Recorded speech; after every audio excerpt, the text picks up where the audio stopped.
We are recording. Okay. All right. I am here with Pete Nugent. So, Pete, could you please give me a brief introduction about you, your family, your occupation, and where and when you were born?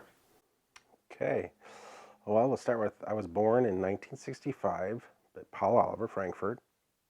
Um, I'm a environmental consultant, but I'm part-time consulting and part-time farming.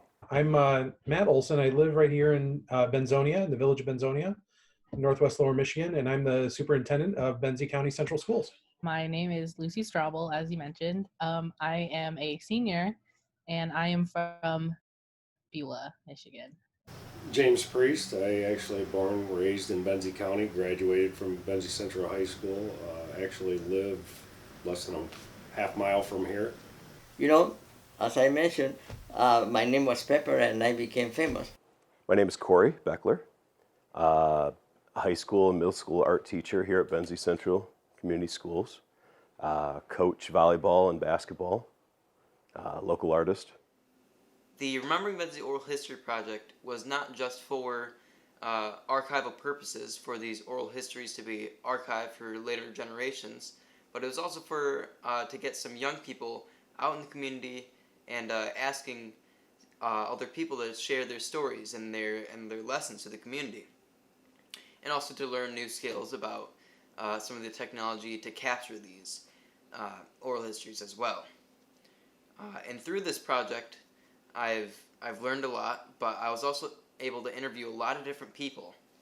And one part of the project was the Veterans History Project, and these interviews were just for interviews of a couple of veterans. Will actually be archived in the Library of Congress in Washington, D.C., which is pretty awesome. And then some of the other parts of the projects were just us interviewing different members of the community, local artists, local farmers, and people of that sorts. And what was really cool about all of these interviews is that people found it very important. They were very compelled to talk about their families, which was kind of cool. It was a key part of the beginning of the interview, and then it lasted all the way throughout. And this was cool to see because it's our origins, it's our family, and it's the beginning of our story, which is cool because we all have that in common.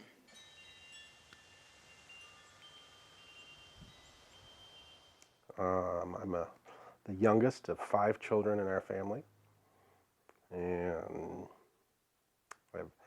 I'm a twin and 3 brothers. We were born for easy farm labor. I have one older brother, one younger brother, and a younger sister. All graduated from Benzie. I was born in Peru and educated in Peru.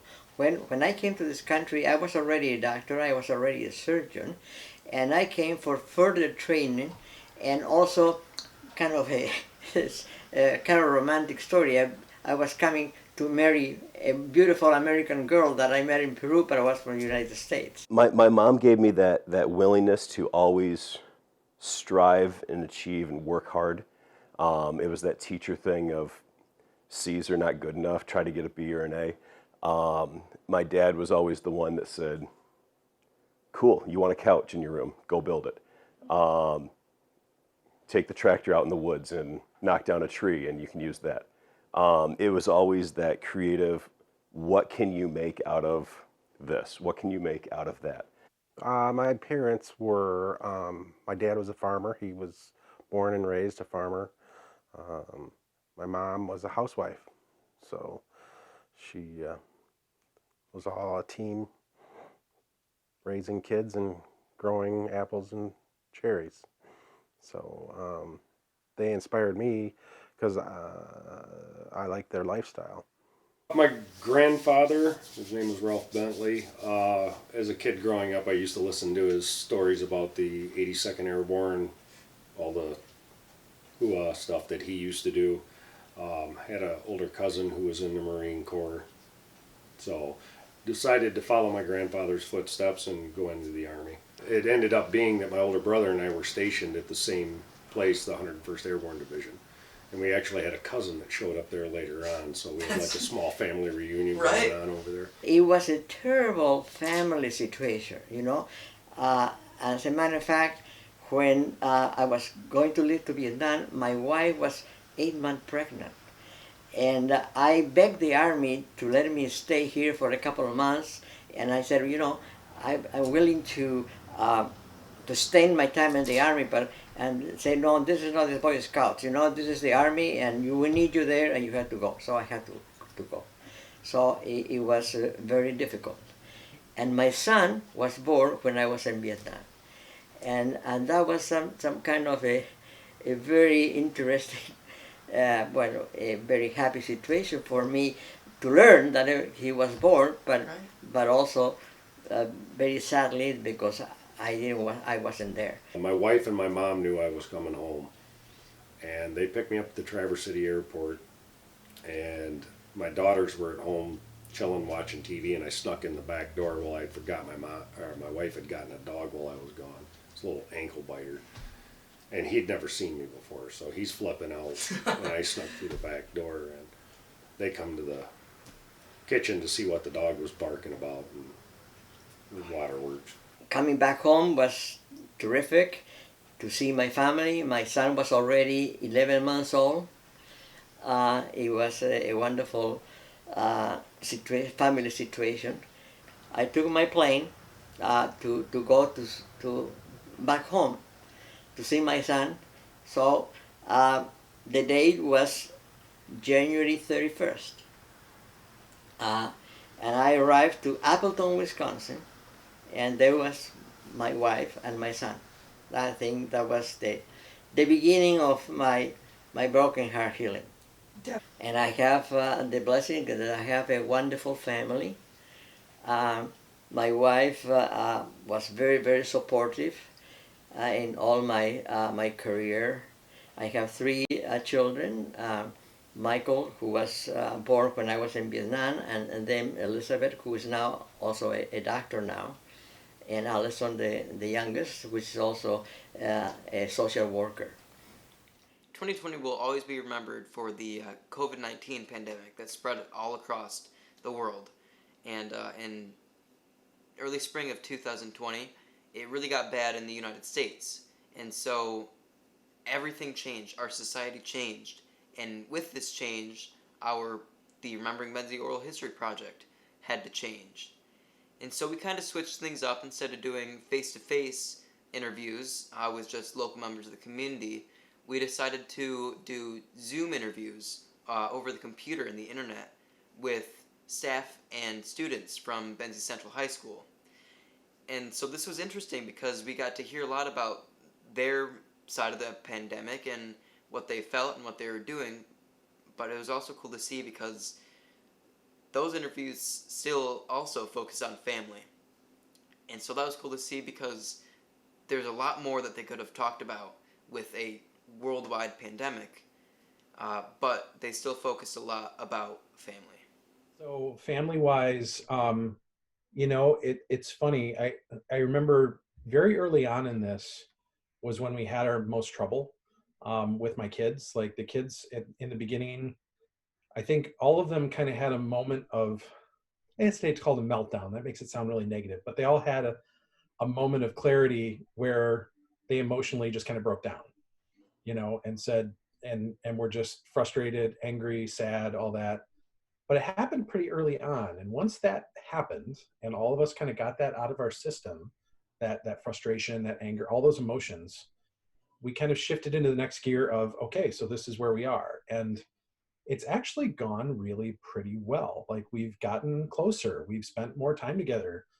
I mean, we were pretty tight-knit, immediate family before, but I think it's kind of gone to a new level. From that side, it's been really awesome.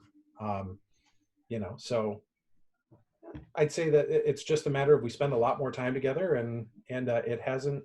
I know we joke about that being kind of problematic. Oh, we're spending so much time with our family, but for my family, it hasn't been bad. Actually, it's been pretty awesome in a lot of ways. And you know, as a dad, I think all parents right now have the same worry about what's the long-term effect of this on kids, like the one walking in right now to interrupt my Zoom meeting. Hi. What are you doing? Sorry. This is also a cool part of Zooms is, you end up with little interruptions. Say hi to Finn and then go. Scoot. All right, go. Close the door, please. Thank you. See, that's keeping it real right there, right? Spending more time with my family probably changed me for the better, honestly, just because I can like see them more, and we get along a lot better now, and I think I like understand them on like a deeper level. I'm really fortunate.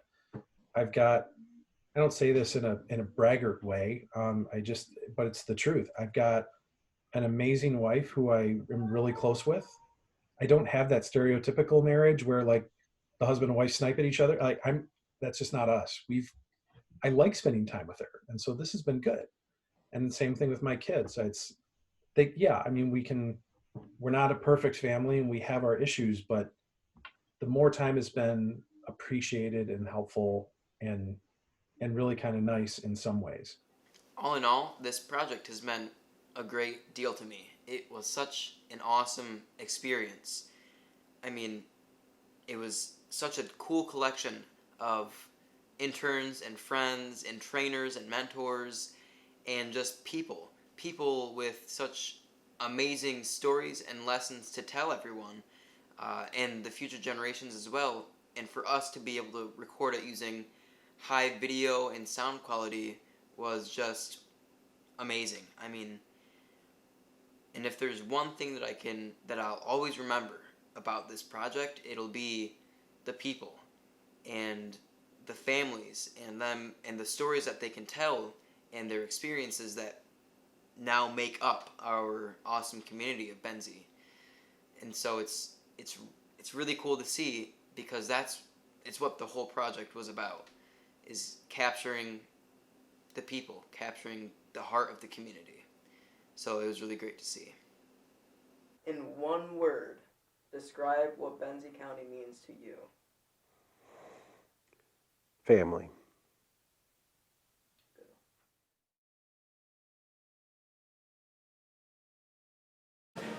You're recording.